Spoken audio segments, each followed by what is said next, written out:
I'm Angela Kennecke, and this is Grieving Out Loud. Chances are you or someone close to you is facing the battle of addiction.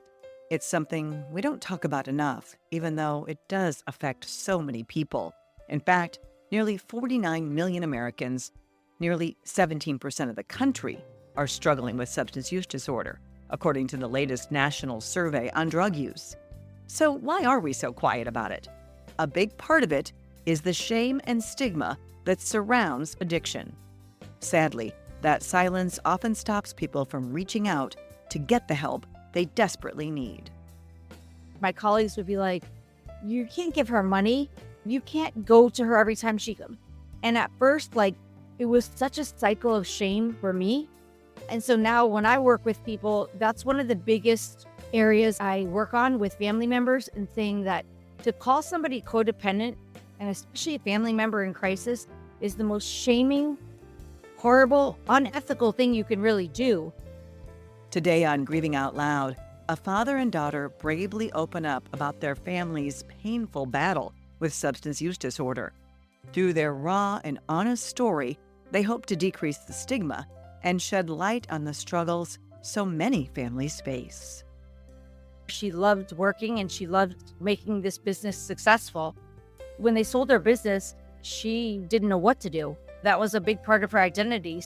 Stephanie lived for a period of time under a bridge that Chrissy and I would go over on a daily basis, thinking we know that she's probably beneath that bridge. If you or someone you know is struggling, please don't wait to seek help. I know all too well delaying can be the difference between life and death. Visit our website, emily'shope.charity, for a list of resources that could make all the difference.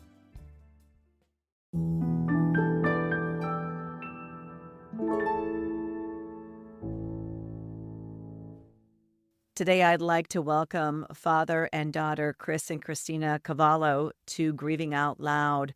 They have quite the story to share, and I think all of our listeners are going to find it informative, fascinating.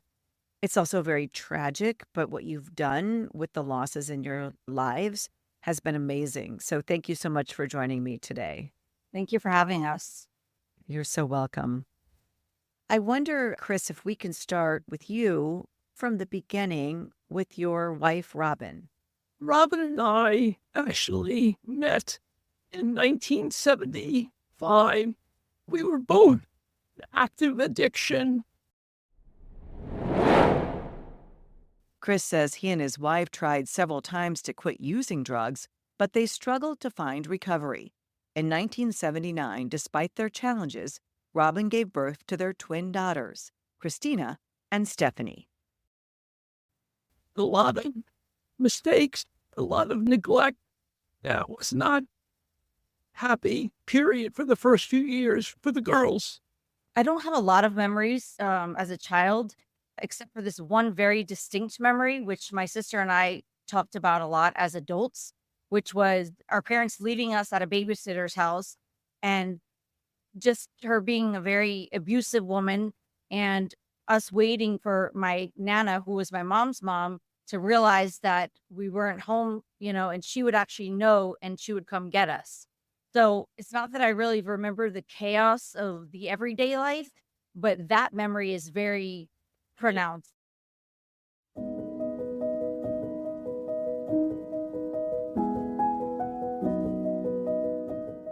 Thankfully, Chris and Robin both found recovery in 1984, 5 years after the twins were born. Few years in and out of recovery meetings, detoxes, treatment facilities. And then finally, one day, I looked in the mirror. I weighed about 115 pounds. Right now, I'm about 168 pounds. And I looked and I said, Robin, I'm dying. And I could see the blackness in my face and my eyes. Chris says another key person who helped the couple find recovery was Robin's boss at the time. Listen to the simple way he made an impact. It really shows you never know how much of an impact you can have on someone. Her boss had actually given her a card, put it on her desk for a treatment facility. And of course, Robin was like, well, why are you giving me this?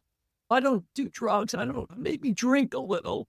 But we called that card, and that led us to long-term recovery. What were your substances of choice at the time? Cocaine, quaaludes, and a lot of different opioids. But it was a lot different 40 years ago than Right. tonight. We definitely would have been dead many times over with where we were using, how we were using. So, yeah, we were lucky that we made it as far as we did. I always say that people used to get second, third, fourth chances back 20, 30, 40 years ago until fentanyl really arrived on the scene. And now we have even stronger opioid analogs than fentanyl. After they both went into recovery, the husband and wife decided to start a business together, an investigative agency. That business allowed us to have a great life for us and for the girls. Everything was about recovery. Every day a meeting. The girls never saw alcohol in our house. So it was a good life, really good life in recovery. So we were always at the meetings with them, and that was a very happy time. And so recovery was something that was introduced to you at a very young age. Very. Yeah. Yeah. So you knew all about it when most kids wouldn't know anything about it, probably. Exactly.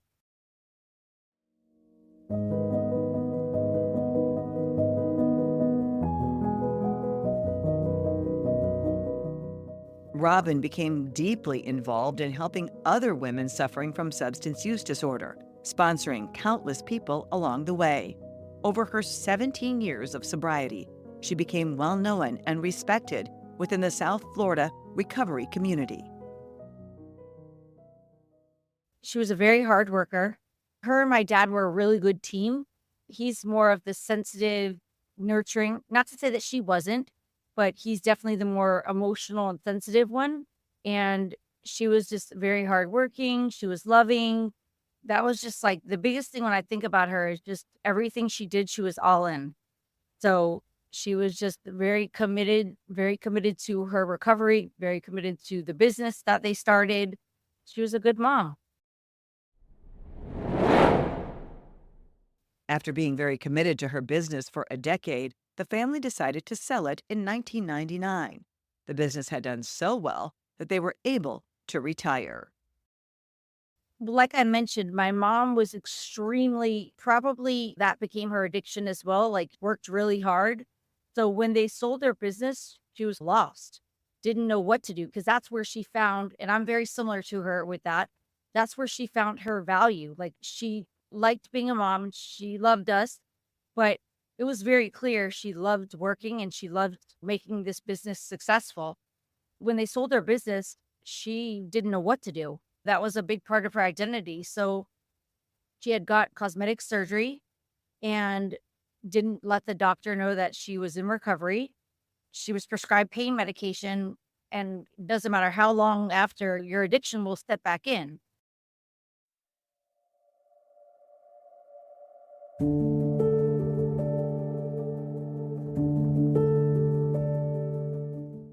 Chrissy says the prescription opioids instantly pulled her mother back into active addiction. Chris says that at first, he had no idea the doctor had prescribed his wife such powerful pills. Eventually, I knew because I found they had hundreds of pills in the closet. I said that, listen, Rob, I can't do this. We need to live apart for the time being.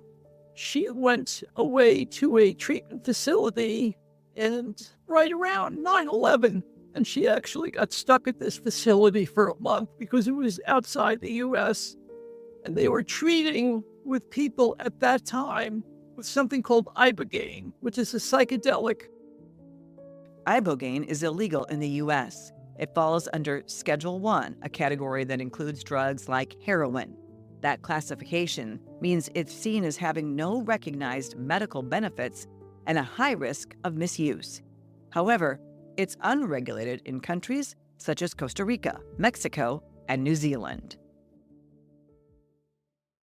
She did not respond well. So this therapist, he came back to the States. He said, listen, I know you didn't get the effects you wanted to, but I can deliver this to you. So now she and I are living apart, probably 100 yards from condo to condo. And I was unaware of this. When he gave her, in lieu of Ibogaine, he gave her ecstasy that was cut with Phenytoin, and she had a massive stroke. She had a heart issue, which was clearly on her records when she went down there. This guy ends up, he wasn't a therapist. He was not licensed. So he was charged with her murder, first-degree murder. Because of a plea bargain, Chris says the man's charge was decreased to manslaughter, and he ended up serving 7 years in prison. So that's how we lost her. But again, if it wasn't for the opioid, she never would have ended up in that place. Wow, what a horrible story. And you really do blame the prescription opioids for having her relapse into addiction and eventually turn to other drugs as well. Yes. Yeah. It's crazy. But back then, I was extremely naive. And now I have several credentials in the addiction treatment. But back then, I didn't know anything because we were raised so strict around abstinence. Like we weren't even allowed to wear a friend's t-shirt that represented Bush beer, whatever it was. I remember getting in trouble for that growing up. So I was very naive. Struggling with grief and now in her early 20s, Chrissy decided to throw herself into her college studies. Also, that goes along with my own addiction, if you will, that I just buried myself back into finishing my degree. My dad and my sister were both like, it was my last semester of college. They're like, go back, finish your degree, and we'll do what we have to do here. And looking back, that's always been my coping mechanism, is to keep going. Chrissy says she wanted to focus on helping others struggling with substance use disorder. After earning a bachelor's degree in criminology, she went on to get her master's degree in human services with a specialization in addiction counseling. She also became a harm reduction specialist and a certified addictionologist. I was never a really big school person at all, but when I started doing my master's and started doing postgraduate work, I started to realize it was just because I wasn't interested, because I did really well when it came to anything postgraduate. But I did that just because I wanted to understand, because there's no logical reason as to why a mom leaves their child. It doesn't make sense. It was really a personal pursuit, wanting to understand why somebody would do this. There has to be something bigger than what we're seeing. I could totally relate to you. That's why I had started this podcast. That's why I've done half the things I've done, to try to gain some kind of insight or understanding into the why, because it doesn't make sense. It doesn't make sense why my daughter, who had everything that she could have wanted and all the opportunities, went down that road and became addicted to substances, or why your mother relapsed, right? It just doesn't make logical sense. I mean, I think this is why when we try to blame the person suffering from substance use disorder, we need to take a step back and say, there's much more going on here. There's not one thing that's happening. You know, you have the pre-genetic exposure, you know, it's in our genes, right? You have a lot of times underlying mental health. You have any type of adverse childhood experiences, which there was that. And then also too, what we know now is different from what we knew then. My parents didn't sit us down and make sure that we had certain coping skills to work through if we had some sort of emotional issue or whatever it was. Now, I think there's more intentional parenting, because when you know better, you do better. And so I understand and respect my own mental health issues that I go through. So I explain to my kids, you know, if you're feeling this way, there's nothing wrong with you. But back then, it was a different conversation. There really wasn't a conversation. There was a lot of stigma, a lot Right. of keeping things quiet, Or you didn't know. You don't know what you don't or know. you just didn't know. Yes. Right. So what was going on with Stephanie during this time? So one of the things that my sister always would say is that what affected her probably more than anything else, even the being left at the babysitters or whatever, was that she was always compared to me. We were always compared. I was the smaller twin. She was the bigger twin, you know, and she was always overweight. And that was a big struggle for both her and my mom. She was always very introverted and self-conscious, very guarded, where I was friendly and social and things like that. So there was already that guard up. And my sister would always say this, and I believe it so wholeheartedly. She'd say, my first drug of choice was anger. And what she would mean by that is that anger is a lot easier of an emotion to feel than sadness. So she felt sad. She didn't like herself, all of these things, but the anger made her feel strong, made her powerful, more in control of her emotions.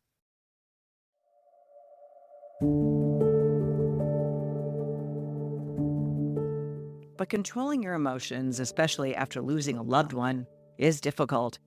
Chrissy admits it was especially challenging for her sister. When my mom died the night before, my mom tried to give her a hug. We were at church. It was Christmas Eve. And my sister was mad at her. They were very much alike. That was another thing. They were very much head to head at all times. And my sister wouldn't hug her. So she lived with that grief right away. And your mother died on Christmas Day?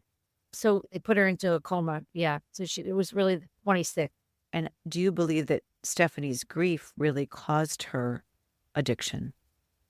Oh, yeah. I think definitely Stephanie's grief definitely propelled her addiction. I think obviously we have the genetic exposure prior to that, but she didn't know what to do with all of the feelings that she had. And there's more often than not, there's some sort of mental health, like whether depression or it could be bipolar, whatever it is, there's something underlying there.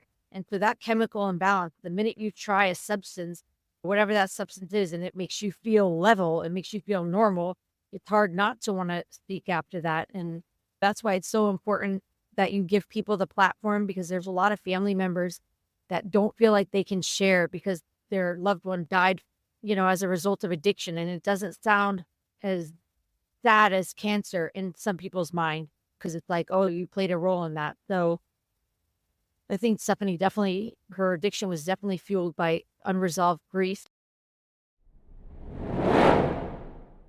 To make matters worse, Stephanie was involved in a car crash. And at just 21 years old, a doctor prescribed her opioids. That's before her brain was fully developed. That's a big thing too, because I have the same when I have had my children and had C-sections, I noticed that I've enjoyed the pain medication that I'm prescribed, but I get scared immediately and I'm here, take the medicine after 2 days and throw it away. So I have that likelihood to enjoy and easily be dependent and abuse those opiates.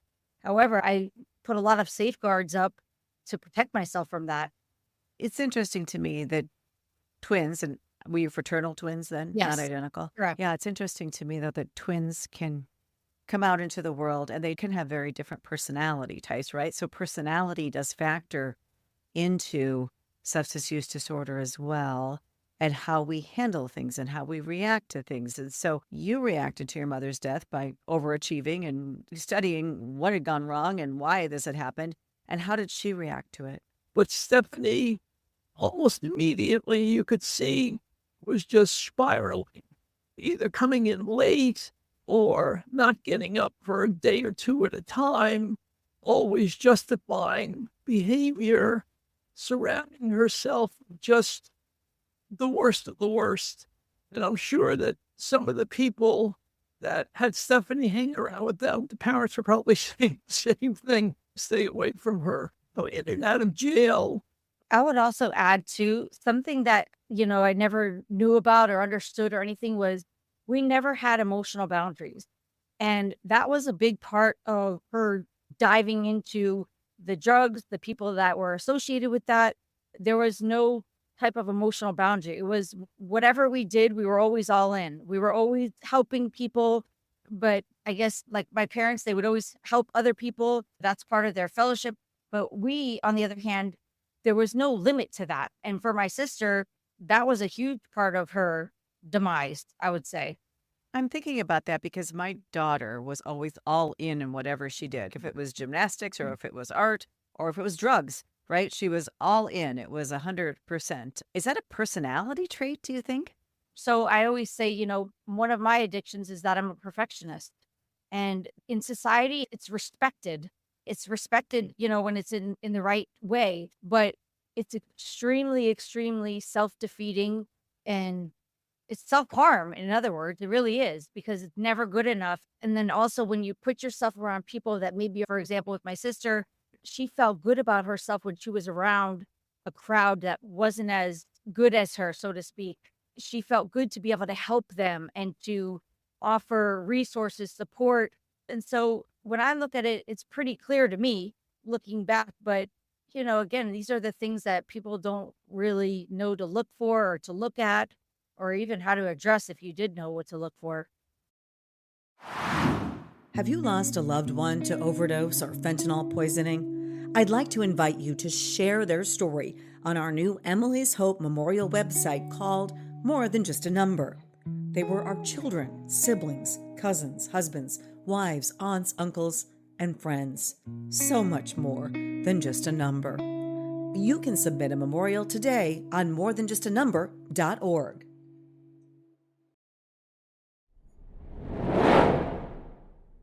When Stephanie first started using drugs, Chrissy says her sister was still functioning. She had a job and even a child.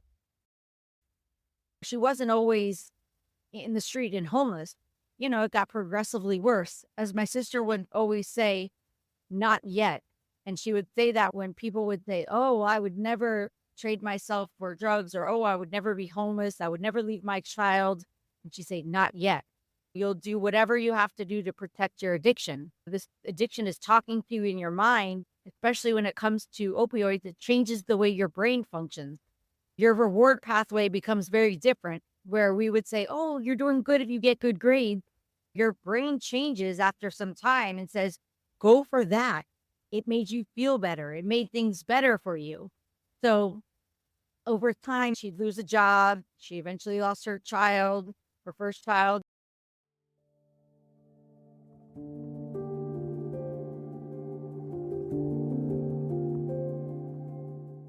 Despite the challenges, Chrissy says her sister found sobriety several times, but each time she eventually relapsed. She would stop taking medication, stop doing therapy, and once her coping skills weren't there and the medication which balanced her chemically, she would end up relapsing. How many years did this go on? About 18 years. 18 years. And there were some real low points for Stephanie, right? Oh, yeah. And I think that also has a lot to do with it, because every time that she went back out, her environment and her willingness to do whatever she had to do just to stay high would become that much more dangerous and in opposition to her morals and her values. And so I think that just makes it worse, and your desperation controls you. Yeah. Sad part is that we live in a very small community. It's like west of Fort Lauderdale, a little community called Davie, and Stephanie lived for a period of time under a bridge that Chrissy and I would go over on a daily basis. We know that she's probably beneath that bridge. Then she was trafficked. She was sent to steal things and then resell them in order for her to stay high. She was sent in the streets to do everything that the streets have to offer when you're in that kind of situation. How hard was that for the two of you, and especially, Christina, with you knowing everything you know about addiction and not really being able to help your sister? It was devastating. Being that I've worked in this field for a long time, I would have a lot of my colleagues say, you're enabling her or you're codependent. They would say a lot of different things because the way that we handled my sister. And I'm not saying at times they weren't codependent and enabling behaviors. However, we're able to rest in knowing that my sister, when she died, without a shadow of a doubt, my sister knew how much we adored her and loved her, because I would still go to her when she would call for me. However, my boundary became, I will go when I want to go. Where before she would say, I'm hungry, I'm thirsty, please. They just did this and this to me. Please come get me. and I would run. It would be 3 o'clock in the morning or whatever time. I had her kids and my kids. So there was a lot of different dynamics there.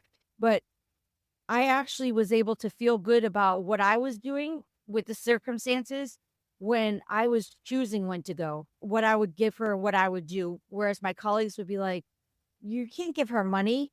You can't go to her every time she comes. And at first, like, it was such a cycle of shame for me. And so now when I work with people, that's one of the biggest areas I work on with family members, and saying that to call somebody codependent, and especially a family member in crisis, is the most shaming, horrible, unethical thing you can really do. It's not even a diagnosis to call somebody codependent. It's not even a DSM diagnosis, but providers have made it so normal to say that to somebody, you're codependent and you're enabling. And so I had to go through my own recovery with that. This is how I love. And I just had to find a balance of loving her and loving me at the same time. Don't you think it's just that we're trying to do the best we can and we are frustrated and feel so helpless in this kind of situation that we make different choices? We try different things as loved ones, and some work and some don't work. And we sort of learn as we go. And I was really practicing detachment before Emily died because I was so caught up in everything that was going on with her. It was hard for me to be happy in any other area of my life. It was like, I would say, a dark cloud as a parent. And I don't know, Chris, if you felt this way, but like when one of your children isn't doing well or something is wrong with them, it's like a dark cloud just follows you around. But we don't all get it right all of the time. We're human beings. I really do feel like every case is individual, and you know how your child operates. And that was part of my issue, is that I couldn't operate in a way of don't call here ever again. I'm not saying that you don't have boundaries. You have to have boundaries and things like that. But I also had to do it in a way that was being real with myself. So it's finding that boundary, and really like seeing people as individuals and each family individually, that makes us able to say, like, that was one thing for sure. Even though we could have found ways to blame ourselves when she died, because there was different ways that we could have physically intervened during that week, I know for sure that God removed us because we did everything that we could do. And there's no doubt. And I'm so grateful that I know that she knew that we adored her. I think that everybody has to take that individual approach and has to do what works for them. And you can't follow a textbook, and you can't follow one therapist or one psychologist, because there's a lot of bias involved in that too. Just because a therapist is telling you something, or a recovery coach or a psychiatrist, doesn't mean that's what it is. There's still, I'm sitting here thinking, because I read about Emily, that in 3 more days she was going to be in treatment. We've been there with Stephanie, but what happened, though, that was so impactful is that I had gone away. Subsequently, I remarried to my present wife, Karen. Interesting enough, her last name is Robin. And she and I went on a cruise, and I was feeling very uncomfortable, even though Stephanie was going through her recovery period at that time. Something in my gut told me, I'm a private investigator by trade. I took a tracker, put it under her car the day before I left. I just wanted to be able to see. And I saw that she was in an area that she wasn't supposed to be. So I kept on calling Chrissy and my best friend. What's going on? What's going on? You're trying to manage the situation from a distance. Right. And the guilt part that Chrissy was referring to is that Stephanie had texted me late that night, and I didn't get it till the next morning. And basically she said, I just can't do it anymore. I want to die.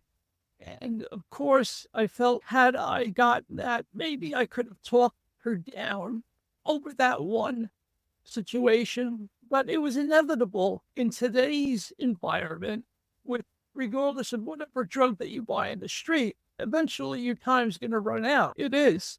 Right. So whether you could have intervened that one time when you got that text message, or if I would have gotten my daughter into treatment and it could have Right. been 6 months later, we have to look at the reality of the drug supply today, how deadly it is, and the chances of survival with relapse are not good. And relapse is definitely a part. And that's another thing, I don't think people talk about it enough. Relapse is part of the journey. It's very rare that you find somebody that doesn't relapse. If they don't, that's great. Right. But I would say two important things that I thought of when my dad was speaking is one, my sister had just gained her visitation back with her son, which, and the judge told her, you come back in 2 months and you're still where you are, I'm going to give you back your 50-50 custody. And so that brings up this whole idea about self-sabotage. And despite that she was 9 months clean and doing so well, she kept saying to my dad and I during that time, I just have to get Christopher back to you guys, and then you don't need me anymore. And one, she was definitely struggling with her mental health this time around, like getting on the right medication and then stopping and starting. That was part of it. But it's this belief that, you guys don't need me. As long as I can get him back to you guys will be okay. And that's her real belief. While Stephanie was struggling with her mental health and had relapsed, the family doesn't believe she intended to die. She purchased heroin that was actually a deadly dose of fentanyl. Like Emily, just as soon as she put the needle in her arm, she was done. She was done. And she was at a hotel, and for Chrissy to have to witness seeing her sister, her twin, the love of her life, her soulmate, and then have a law enforcement officer tell her, what did you expect, Chrissy? Your sister's been a junkie for 18 years. It's just mind-boggling. And that's why when we talk about education, everyone needs to be educating, from the law enforcement officer down to the addicts that are still using. I remember the first time my sister ever picked up a 1-year medallion, previous years prior. And we happened to be in a meeting hall where my mom used to attend meetings. And I will never forget when I saw my sister go up there, I heard my mom say, I died so you could live. And it's like, I feel the same thing when my sister died. I felt like she was saying that to me, which I'm like, I don't want to live without you. But it's like, you're reaching so many people through Emily's death. And it's like, of course, you wouldn't want to lose her to then go on and do this. No. But with our foundation and with the work that you're doing, when we use our pain for purpose, we're changing the course for generations. A lot of people have kids. My sister had kids, and it's really important that they understand that the person who died wasn't their choices. You truly do become a hostage, and you couldn't have loved them anymore. I used to tell my dad all the time, we can't add a day to her life or take away, there's nothing that we could do to love her anymore to life. Everyone has a time and a purpose on the earth. And while we don't like it, it's our responsibility to be there for other people and to share what we know. I'm so sorry that you were treated that way by law enforcement, that someone said something so horrific to you after you lost your twin sister. I know this happens. I had another mother tell me, well, what'd you expect? It's just another junkie. And I think when we discount human beings like that, and when we fail to understand the disease of addiction, it is so shaming and unfortunate for everybody, for all family members. So I'm horribly sorry that that happened to you. And I wonder, how have you coped with your grief? I thought when we lost Robin, that couldn't possibly get any worse.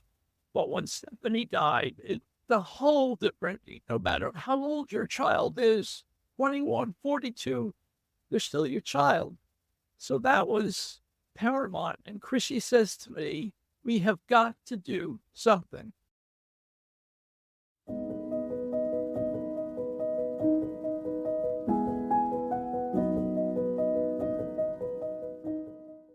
The family created a foundation in 2003 to support those struggling with substance use disorder. But after Stephanie's death, they redoubled their efforts. Their focus shifted to saving lives at risk of overdose by providing Narcan and proper training. Their long-term goal is to build a facility dedicated to helping women and children facing both substance abuse and mental health challenges. Stephanie was a big writer. She would write constantly. My mom was the same way. And so not only would she verbalize it, but it's really nice that we have her journals. She always wanted to have a recovery residence for women and children, because there was a time where she was able to go to treatment with her son. And that was also a very pivotal point. When she lost her son, she didn't feel like she had anything else to live for. So that really was a big issue. So that's initially what we set out to do, is to be able to keep that bond. As moms, it's our innate desire to want to nurture and take care of our children. So when we're not doing that, obviously something's not right with the person, rather than just saying they're selfish or whatever. Our long-term goal is to be able to support women and children, but we've had to put that on hold because the fentanyl crisis has become so severe. We've needed to provide Narcan training and distribution. So it's still our long-term goal to be able to make that a resident happen in honor of her and all of the moms out there who want to be with their children and can't. But right now, we're really just trying to be boots on the ground and save people from fentanyl. Yeah. We're doing some of that work too at Emily's Hope, free Narcan distribution, Yeah. fentanyl testing strip distribution. It is important we get those life-saving tools out there everywhere. Well, I wanted to know also about Stephanie's children. Where are they today and how are they doing? So we actually finally just were reunited with her son. Her son was with his father. He was taken from when he was about 14. The father was not supportive of keeping him in our lives. So that was a whole nother part of our grief. Another loss for you. Yeah, tremendous loss. So recently, now he's 19. He actually just came to live with my dad, which has been incredible. But she also had a daughter when she was homeless. She got pregnant and she had a daughter who I have raised since birth. There's been a lot of complications there, if you will. She's now 12 and very involved with the world, having access to information. So I'll be mindful what I say there. But, you can see the effects. Right. So her children are deeply impacted, their lives being disrupted. There are connections that are severed, as in the case with her son. And I'm sure if her daughter was born during a difficult time in her life, those have a lasting impact on her as well. And just being raised by your aunt, you know it, right? She Right. knows it. Yeah, no, yeah, she understands it to a good extent. And my children, that's what people don't understand. They called her Nini. And so my sister was amazing, just like Emily and all these other people. They're amazing people when they're not in addiction. So my kids were devastated. They started failing their grade, elementary school. So, it's so important that we remind everyone that these are people that were very loved, that were amazing and integral parts of families, despite their Right. addiction. It's not a relief when they pass away by any. No, and there's so much collateral damage, and people do forget about the children. So many millions of children being raised by aunts or grandparents or whatever it is because of this. And I think the time for judgment should be done and the time for solutions here. And I think the only way it's going to happen is for organizations like yours, people like you who it impacted and devastated by this, and me and all of us, to join together and do the work in our corners of the world, but also to come together in that work. Absolutely. I am so sorry for the loss of Stephanie, and thank you for the work you're doing to try to save lives in Florida and beyond, I'm sure. And I think by people just hearing your story and the loss of a wife and mother, a daughter and sister, a twin sister, I mean, it's unbelievable what some families have endured. Yeah. Addiction has no favorites. So when they see the different ways that each of us look and the different backgrounds we come from, it's so important that they understand, like, addiction can happen to anybody. It doesn't matter. And whether you've been successful, whether you've been in recovery long term, these losses are mounting and it's terrifying. And thank goodness Narcan is out there and you're doing your work with that, because overdose/fentanyl poisoning deaths are a bit lower in this last year. We hope we continue to see that downward trend. I believe it's because of Narcan that's available. But we've got to get to the root of the problems that cause these addictions, substance use disorder in the first place. Absolutely. Yeah. Thank you. Thank you for all the work you're doing, and thank you for spending time with me today. Thank you so much. Thank you for taking the time to learn more about this critical issue affecting our country, substance use disorder and the deadly fentanyl epidemic. If you found this episode helpful, please give us a 5-star review and write something about it plus share it with people you know who could benefit from listening to it. We so appreciate your support. Until next time, wishing you faith, hope, and courage.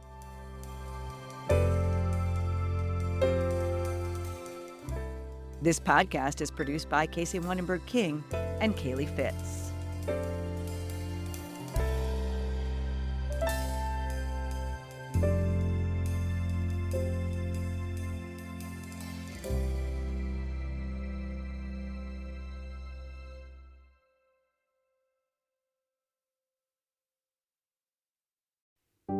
Are you ready to protect the next generation from the dangers of substance use?